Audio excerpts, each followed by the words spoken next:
Hello good morning ಎಲ್ಲರಿಗೂ. ಇವತ್ತು ನಾನು ಬೆಳಗ್ಗೆನೇ ವ್ಲಾಗ್ ಸ್ಟಾರ್ಟ್ ಮಾಡ್ತಾ ಇದ್ದೀನಿ. ಯಾಕಂದರೆ ನಾನು ಇವತ್ತೊಂದು ಬ್ರೇಕ್ಫಾಸ್ಟ್ ಮಾಡ್ತಾ ಇದ್ದೀನಿ. ಡೈಲಿ ನಮಗೆ ಇಡ್ಲಿ, ದೋಸೆ, ಚಿತ್ರಾನ್ನ ಈ ಥರದ್ದೆಲ್ಲ ತಿಂದ್ಬಿಟ್ಟು ಬೋರ್ ಆಗಿರುತ್ತಲ್ವ. ಸೊ ಹಾಗಾಗಿ ನಾನಿವತ್ತು ಸ್ಯಾಂಡ್ವಿಚ್ ಮಾಡ್ತಾ ಇದ್ದೀನಿ. ನಾನು ಈ ಸ್ಯಾಂಡ್ವಿಚ್ಗೆ ಯಾವುದೇ ರೀತಿ ಟೊಮೊಟೊ ಸಾಸ್ ಆಗಲಿ, ಮಯೋನೀಸ್ ಆ ಥರ ಏನು ಯೂಸ್ ಮಾಡ್ತಾ ಇಲ್ಲ. ಸೊ ನಾನೇ ಮನೇಲಿ ಬೇಕಾಗಿರುವಂಥ ಚಟ್ನಿ ಯೂಸ್ ಮಾಡಿಕೊಂಡು ಅದರಲ್ಲಿ ಸ್ಯಾಂಡ್ವಿಚ್ ಮಾಡ್ತಾ ಇದ್ದೀನಿ. ತುಂಬಾ ಟೇಸ್ಟ್ ಚೆನ್ನಾಗಿರುತ್ತೆ, ಎಲ್ಲರೂ ಇಷ್ಟಪಟ್ಟು ತಿಂತಾರೆ. ಯಾವತ್ತೋ ಒಂದಿನ ಈ ರೀತಿ ಮಾಡ್ಕೊಂಡು ತಿನ್ನೋದ್ರಿಂದ ಟೇಸ್ಟು ಚೇಂಜ್ ಆಗುತ್ತೆ. ಸೊ ಹೇಗೆ ಮಾಡೋದು ಅಂತ ಇವತ್ತು ನೋಡೋಣ ಬನ್ನಿ. ಅದಕ್ಕೂ ಮುಂಚೆ ನನಗೆ ಎತ್ಕೊಟ್ಟೆ ಬಿಸಿನೀರು ಕುಡಿದೋ ಅಭ್ಯಾಸ. ಒಂದು ಗ್ಲಾಸ್ ಬಿಸಿನೀರು ಕುಡಿದ್ಬಿಟ್ಟು ಆಮೇಲೆ ಸ್ಯಾಂಡ್ವಿಚ್ ಹೇಗೆ ಮಾಡೋದು ಅಂತ ನೋಡೋಣ. ಬೆಳಿಗ್ಗೆ ಎದ್ದು ಕೂಡಲೇ ಖಾಲಿ ಹೊಟ್ಟೆಯಲ್ಲಿ ವಾಮ್ ವಾಟರ್ ಕುಡಿಯೋದ್ರಿಂದ ತುಂಬಾ ಹೆಲ್ತ್ ಬೆನಿಫಿಟ್ಸ್ ಇದೆ. ಇದು ನಮ್ಮ ಬೆಳಗಿನ ಸಿಕ್ನೆಸ್, ಎದ್ದಾಗ ಏನು ಟಯರ್ಡ್ನೆಸ್ ಇರುತ್ತೆ ಅದನ್ನು ಕಮ್ಮಿ ಮಾಡುತ್ತೆ. ಹಾಗೆ ನಮ್ಮ ಬಾಡಿನ ಯಾವಾಗಲೂ ಹೈಡ್ರೇಟ್ಸಲ್ಲಿಡುತ್ತೆ. ಅಷ್ಟೇ ಅಲ್ಲದೆ ನಮ್ಮ ಬಾಡಿಲಿರುವಂಥ ಟಾಕ್ಸಿನ್ಸ್ನ ರಿಮೂವ್ ಮಾಡುತ್ತೆ, ಅಂದರೆ ರೆಡ್ಯೂಸ್ ಮಾಡಲಿಕ್ಕೆ ಹೆಲ್ಪ್ ಮಾಡುತ್ತೆ. ಡೈಜೆಷನ್ನ ಕೂಡ ಇಂಪ್ರೂವ್ ಮಾಡುತ್ತೆ. ಮತ್ತು ಹೆಲ್ದಿ ಸ್ಕಿನ್ಗೆ ಕೂಡ ಇದು ಹೆಲ್ಪ್ ಮಾಡುತ್ತೆ. ಓಕೆ, ಇವಾಗ ನೆಕ್ಸ್ಟು ನಾವು ಸ್ಯಾಂಡ್ವಿಚ್ ಹೇಗೆ ಮಾಡೋದು ನೋಡೋಣ. ಫಸ್ಟು ಸ್ಯಾಂಡ್ವಿಚ್ ಮಾಡಲಿಕ್ಕೆ ಬೇಕಾಗಿರೋ ಚಟ್ನಿ ಹೇಗೆ ಪ್ರಿಪೇರ್ ಮಾಡೋದು ನೋಡೋಣ. ಒಂದು ಬಾಣಲಿ ಸ್ಟವ್ ಮೇಲೆ ಇಟ್ಕೊಂಡು ಒಂದು ಸ್ವಲ್ಪ ಅದಕ್ಕೆ ಎಣ್ಣೆ ಹಾಕ್ಕೋಬೇಕು. ಯಾಕಂದರೆ ಚಟ್ನಿ ಮಾಡಲಿಕ್ಕೆ ಬೇಕಾಗಿರೋಂಥ ಐಟಮ್ನ ಚೆನ್ನಾಗಿ ಫ್ರೈ ಮಾಡ್ಕೋಬೇಕು. ಇವಾಗ ಇದಕ್ಕೆ ನಾನು ಒಂದು ಅರ್ಧ ಸ್ಪೂನಷ್ಟು ಜೀರಿಗೆಯನ್ನು ಸೇರಿಸ್ಕೊಳ್ತಾ ಇದ್ದೀನಿ. ಇದಕ್ಕೆ ಸ್ವಲ್ಪ ಹಾಕಿದರೆ ಸಾಕು, ಜಾಸ್ತಿ ಹಾಕಿದರೆ ಕಹಿ ಬರೋ ಚಾನ್ಸಸ್ ಇರುತ್ತೆ. ಒಂದು ಅರ್ಧ ಸ್ಪೂನಷ್ಟು ಹಾಕ್ಕೊಂಡ್ರೆ ಸಾಕು. ಆಮೇಲೆ ನೆಕ್ಸ್ಟ್ ಇದಕ್ಕೆ ನಾನು ಬೆಳ್ಳುಳ್ಳಿ ಒಂದು 8 ಎಳೆ ತೊಗೊಂಡಿದ್ದೀನಿ. 8 ಬೆಳ್ಳುಳ್ಳಿ, ಅದರ ಅರ್ಧದಷ್ಟು ಶುಂಠಿಯನ್ನು ತೊಗೊಂಡಿದ್ದೀನಿ.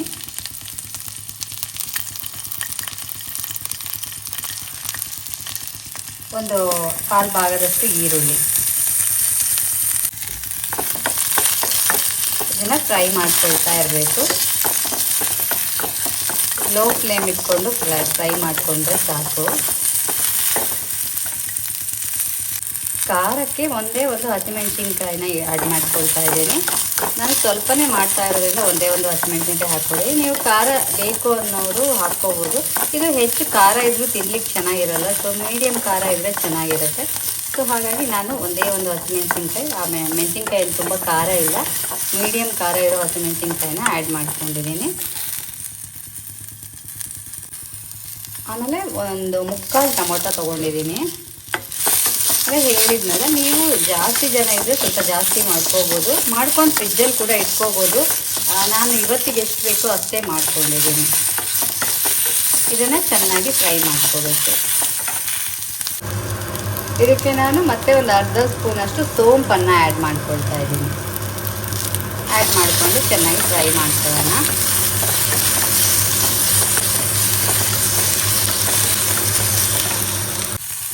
ಇದು ಗೋಡಂಬಿ, ಇದು ಆಪ್ಷನಲ್ಲು, ಬೇಕಾದರೆ ಆ್ಯಡ್ ಮಾಡ್ಕೋಬೋದು, ಇಲ್ಲಿದ್ರೆ ಸ್ಕಿಪ್ ಮಾಡ್ಕೋಬೋದು.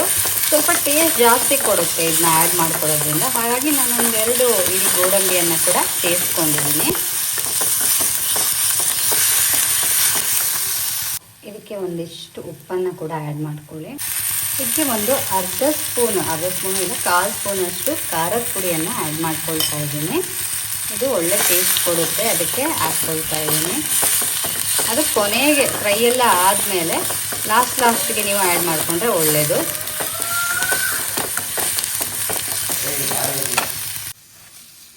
ಒಂದು ಅರ್ಧ ಸ್ಪೂನಷ್ಟು ಶುಗರನ್ನು ಆ್ಯಡ್ ಮಾಡ್ಕೊಳ್ಬೋದು, ಟೇಸ್ಟ್ ಚೆನ್ನಾಗಿರುತ್ತೆ, ಸ್ವಲ್ಪ ಸ್ವೀಟ್ನೆಸ್ ಬರುತ್ತೆ. ನಾನು ಆ್ಯಡ್ ಮಾಡ್ಕೊಳಕ್ಕೆ ಹೋಗ್ತಿಲ್ಲ, ನಮ್ಮನೇಲಿ ಯಾರಿಗೂ ಅಷ್ಟೊಂದು ಸ್ವೀಟ್ ಇಷ್ಟ ಆಗಲ್ಲ ಅಂತ ಶುಗರ್ನ ಆ್ಯಡ್ ಮಾಡ್ತಾ ಇಲ್ಲ. ನೀವು ಆ್ಯಡ್ ಮಾಡಿಕೊಂಡ್ರೆ ತುಂಬ ಚೆನ್ನಾಗಿರುತ್ತೆ. ಕೊನೆಯದಾಗಿ ಗ್ಯಾಸ್ನ ಆಫ್ ಮಾಡಿಕೊಂಡು ಲಾಸ್ಟಿಗೆ ನೀವು ಒಂದಿಷ್ಟು ಕಸೂರಿ ಮೇಥಿಯನ್ನು ಹಾಕಿ ಚೆನ್ನಾಗಿ ಫ್ರೈ ಮಾಡಿಕೊಂಡು ಇದನ್ನು ಕೂಲ್ ಆಗಲಿಕ್ಕೆ ಬಿಡಬೇಕು.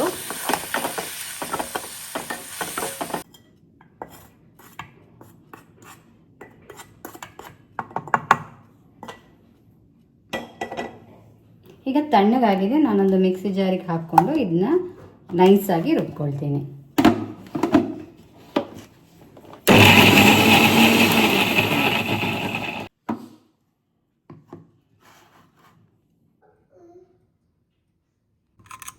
ನೋಡಿ, ಈ ರೀತಿ ನೈಸಾಗಿ ರುಬ್ಕೋಬೇಕು. ಇದು ಒಂದು 4ರಿಂದ 5 ಜನ ತಿನ್ಬೋದು ಇಷ್ಟು ಚಟ್ನಿಯಲ್ಲಿ. ಈ ರೀತಿ ಒಂದು ಬಾಕ್ಸಲ್ಲಿ ಹಾಕಿ ಇಟ್ಕೊಂಡ್ಬಿಟ್ರೆ ಜಾಸ್ತಿ ಆದರೂ ಸಹ ನಾವು ಇದನ್ನ ಫ್ರಿಜ್ಜಲ್ಲಿ ಇಟ್ಕೊಳ್ಬೋದು. ಇಟ್ಕೊಂಡು ನೆಕ್ಸ್ಟ್ ಡೇ ಅಥವಾ ಯಾವಾಗ ಬೇಕೋ ಅವಾಗ ಯೂಸ್ ಮಾಡ್ಕೊಳ್ಬೋದು. ನೆಕ್ಸ್ಟು ನಾನು ಬ್ಯಾಡಗಿ ಮೆಣಸನ್ನ ಹಾಗೆ ಲೈಟಾಗಿ ಫ್ರೈ ಮಾಡಿಕೊಂಡು ಮಿಕ್ಸಿ ಜಾರಲ್ಲಿ ತರಿಯಾಗಿ ಪೌಡ್ರ್ ಮಾಡಿಕೊಂಡು ಚಿಲ್ಲಿ ಫ್ಲೆಕ್ಸ್ ಆಗಿ ರೆಡಿ ಮಾಡ್ಕೊಂಡಿದ್ದೀನಿ. ಇದಕ್ಕೆ ಬೇಕಾಗಿರುವಂಥ ಪನ್ನೀರು, ಚೀಸು ಎಲ್ಲ ಇದೆ. ಇದನ್ನೆಲ್ಲ ಫಸ್ಟು ಹೊರಗಡೆ ತೆಗೆದಿಟ್ಕೊಂಬಿಡೋಣ, ಯಾಕಂದರೆ ಗಟ್ಟಿಯಾಗಿರುತ್ತೆ. ಸ್ವಲ್ಪ ತಣ್ಣಬೇಕಲ್ವ, ಹಾಗಾಗಿ ಎಲ್ಲ ಹೊರಗಡೆ ತೆಗೆದುಕೋಬೇಕು.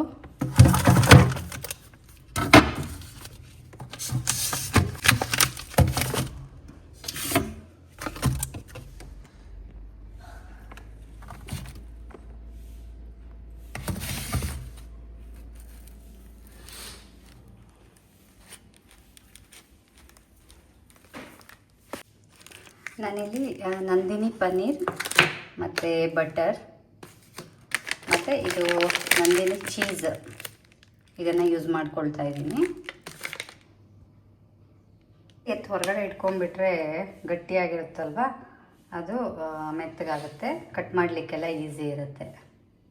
ನಮಗೆ ಸ್ಯಾಂಡ್ವಿಚ್ ಬ್ರೆಡ್ ಒಳಗೆ ಇಡಲಿಕ್ಕೆ ತರಕಾರಿಗಳು ಬೇಕು. ಅದಕ್ಕೆ ನಾನು ಸೌತೆಕಾಯಿ, ಕ್ಯಾಪ್ಸಿಕಮ್ಮು, ಆನಿಯನ್ನು ಮತ್ತು ಟೊಮ್ಯಾಟೊ ತೊಗೊಂಡಿದ್ದೀನಿ. ಪನ್ನೀರನ್ನು ಆಲ್ರೆಡಿ ತೊಗೊಂಡಿದ್ದೀನಿ. ಇವಾಗ ಇದನ್ನೆಲ್ಲ ನೀಟಾಗಿ ಕಟ್ ಮಾಡ್ಕೋಬೇಕು.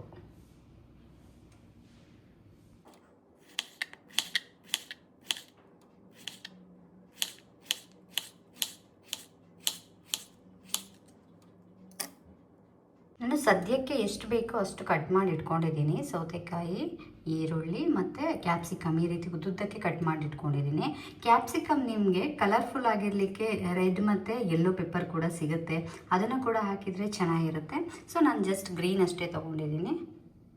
ಟೊಮ್ಯಾಟೊ ಆಮೇಲೆ ಕಟ್ ಮಾಡ್ಕೊಳ್ಳೋಣ ಅಂತ ಹಾಗೆ ಇಟ್ಕೊಂಡಿದ್ದೀನಿ. ಪನ್ನೀರ್ ಕೂಡ ಹಾಗೆ ಇಟ್ಕೊಂಡಿದ್ದೀನಿ.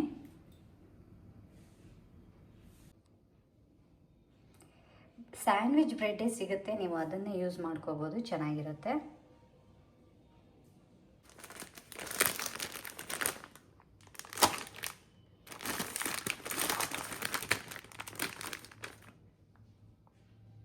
ಸ್ಯಾಂಡ್ವಿಚ್ ಮಾಡಲಿಕ್ಕೆ ಎಲ್ಲ ಐಟಮ್ಸ್ ಇವಾಗ ರೆಡಿಯಾಗಿದೆ. ಚಿಲ್ಲಿ ಫ್ಲೆಕ್ಸ್, ಚಟ್ನಿ, ಕಟ್ ಮಾಡಿ ಇಟ್ಕೊಂಡಿರೋ vegetables, paneer, cheese, butter, bread ಎಲ್ಲ ರೆಡಿ ಇದೆ. ಇವಾಗ ಸ್ಯಾಂಡ್ವಿಚ್ ಮಾಡೋಣ. ಅದಕ್ಕಿಂತ ಮುಂಚೆ ಶ್ರೀಜುಗೆ ಸ್ಕೂಲ್ ಲೇಟ್ ಆಗ್ತಾ ಇದೆ. ಸೊ ಫಸ್ಟ್ ಅವಳನ್ನ ಸ್ಕೂಲಿಗೆ ಕಳಿಸ್ಬಿಡೋಣ, ಆಮೇಲೆ ನಾನು ಸ್ಯಾಂಡ್ವಿಚ್ ಮಾಡೋದು ಹೇಗೆ ಅಂತ ತೋರಿಸ್ತೀನಿ. ಸ್ಯಾಂಡ್ವಿಚ್ ಜೊತೆ ನಾನು ಶ್ರೀಜುಗೆ ಇಷ್ಟ ಅಂತ ಹೇಳಿಬಿಟ್ಟು ಬಟರ್ ಮತ್ತು ಗುಲ್ಕನ್ ಹಾಕಿ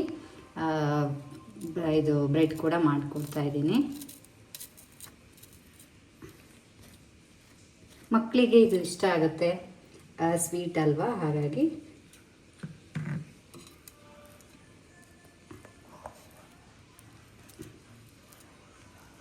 ಇಲ್ಲೂ ಅಷ್ಟೇ ನೀವು ಎಡ್ಜಸ್ ಬೇಕಾದರೆ ಕಟ್ ಮಾಡ್ಕೋಬೋದು. ನಾನು ಕಟ್ ಮಾಡ್ಲಿಕ್ಕೆ ಹೋಗಿಲ್ಲ, ಹಾಗೆ ಡೈರೆಕ್ಟಾಗಿ ಬಟರ್ ಮತ್ತು ಗುಲ್ಕನ್ನ ಹಾಕಿದ್ದೀನಿ.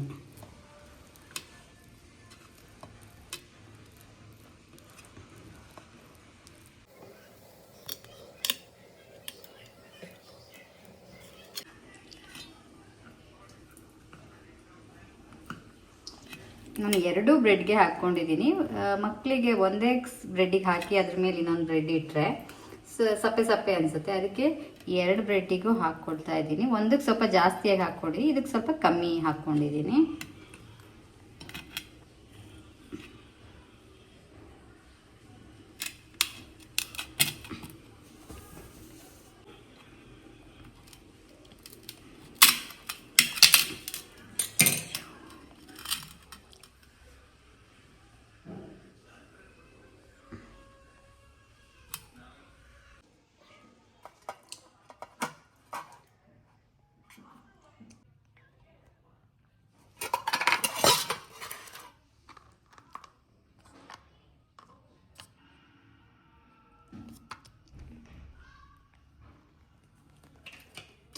Don't shake.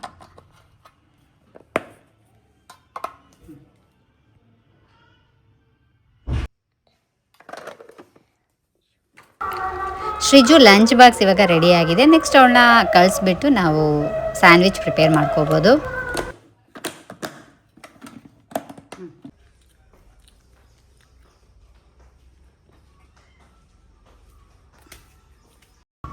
ಬಾಯ್ ಶ್ರೀಜು.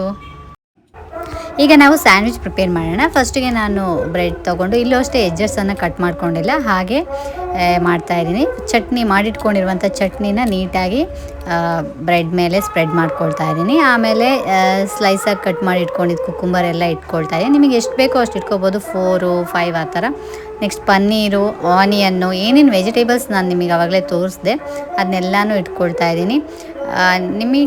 ನಿಮಗೆ ಬೇಕಾದ ರೀತಿಯಲ್ಲಿ ನಾವು ಇಟ್ಕೋಬೋದು. ಕ್ಯಾಪ್ಸಿಕಮ್ಮು, ಟೊಮ್ಯಾಟೊ ಎಲ್ಲ ಯಾವ್ದು ಜಾಸ್ತಿ ಬೇಕೋ ಅದನ್ನು ಕೂಡ ಜಾಸ್ತಿಯಾಗಿ ಇಟ್ಕೋಬೋದು, ಇಲ್ಲ ಕಮ್ಮಿ ಸಾಕಂದರೆ ಕಮ್ಮಿ ಇಟ್ಕೋಬೋದು. ಇದ್ರ ಜೊತೆ ನೀವು ಸ್ವೀಟ್ ಕಾರ್ನ್ ಕೂಡ ಆ್ಯಡ್ ಮಾಡ್ಕೋಬೋದು, ಚೆನ್ನಾಗಿರುತ್ತೆ. ನೆಕ್ಸ್ಟು ಎಲ್ಲ ವೆಜಿಟೇಬಲ್ಸ್ ಜೋಡಿಸಾದ್ಮೇಲೆ ಅದ್ರ ಮೇಲೆ ಚಿಲ್ಲಿ ಫ್ಲೇಕ್ಸ್ ಹಾಕ್ತಾಯಿದ್ದೀನಿ.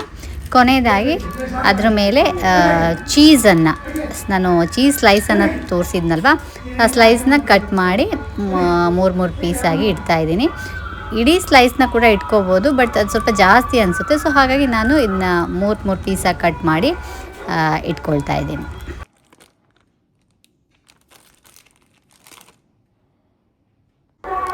ಚೀಸ್ ಹಾಕಾದ್ಮೇಲೆ ಕೊನೆಯದಾಗಿ ಇದ್ರ ಮೇಲೆ ಮತ್ತೊಂದು ಸ್ಲೈಸ್ ಬ್ರೆಡ್ಡನ್ನು ಇಡ್ತಾ ಇದ್ದೀನಿ. ಇದೀಗ ರೆಡಿಯಾಗಿದೆ. ಇದನ್ನು ನಾವಿವಾಗ ರೋಸ್ಟ್ ಮಾಡ್ಕೋಬೇಕು. ರೋಸ್ಟ್ ಮಾಡ್ಕೊಳ್ಳೋಕ್ಕೆ ನಾನು ತವ ಇಟ್ಕೊಂಡು ಅದ್ರ ಮೇಲೆ ಸ್ವಲ್ಪ ಬಟರನ್ನು ಹಾಕಿಬಿಟ್ಟು ಅದ್ರ ಮೇಲೆ ರೋಸ್ಟ್ ಮಾಡ್ಕೊಳ್ತೀನಿ. ಆವಾಗ ಟೇಸ್ಟ್ ತುಂಬಾ ಚೆನ್ನಾಗಿರುತ್ತೆ.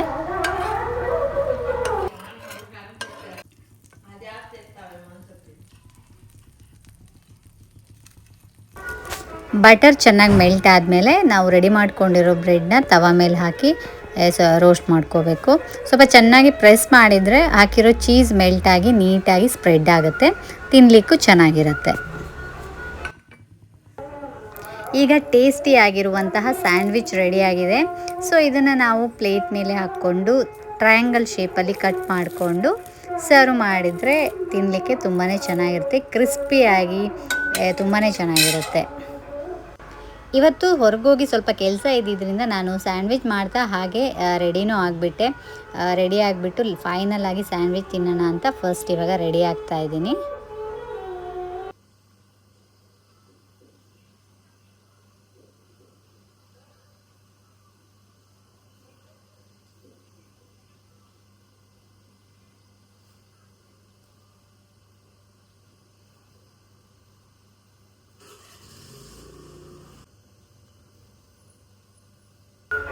ಟೈಮ್ ಆಗ್ತಾ ಇದ್ದಿದ್ದರಿಂದ ಸ್ವಲ್ಪ ಬೇಗ ಆಗಲಿ ಅಂತ ಹೇಳಿಬಿಟ್ಟು ನಾನು 3 ಸ್ಲೈಸ್ ಬ್ರೆಡ್ ಇಟ್ಕೊಂಡು ಒಟ್ಟೊಟ್ಟಿಗೆ ಎಲ್ಲದಕ್ಕೂ ಹಾಕ್ತಾ ಇದ್ದೆ.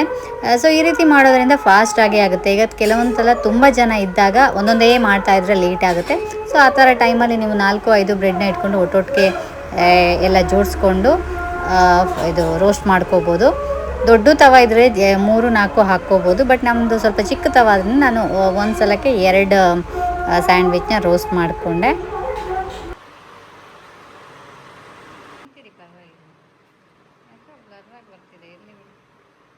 ಚೆನ್ನಾಗಿದೆಯಾ? ನಾನು ಶ್ರೀಕಾಂತ್ ಅವ್ರ ಜೊತೆ ಸ್ಯಾಂಡ್ವಿಚ್ ತಿಂದುಬಿಟ್ಟು ಮನೆಯಿಂದ ನಾವು ಹೊರಟ್ವಿ. ನೋಡಿದ್ರಲ್ಲ, ಟೊಮೊಟೊ ಕೆಚಪ್ ಸಾಸ್ ಅಥವಾ ಮಯೋನೀಸ್ ಈ ಥರ ಯಾವುದನ್ನು ಯೂಸ್ ಮಾಡಿಕೊಳ್ಳದೆ ಮನೆಯಲ್ಲೇ ಚಟ್ನಿ ಮಾಡಿಬಿಟ್ಟು ಸ್ಯಾಂಡ್ವಿಚ್ ಹೇಗೆ ಮಾಡಿದೆ ಅಂತ. ಇಷ್ಟ ಆಗಿದೆ ಅಲ್ವಾ? ನೀವು ಟ್ರೈ ಮಾಡಿ. ಇನ್ನೊಂದು ವಿಡಿಯೋ ಜೊತೆ ನಿಮ್ಮ ಸ್ಕ್ರೀನ್ ಮೇಲೆ ಬರ್ತೀನಿ. ಅಲ್ಲಿವರೆಗೆ ಬಾಯ್.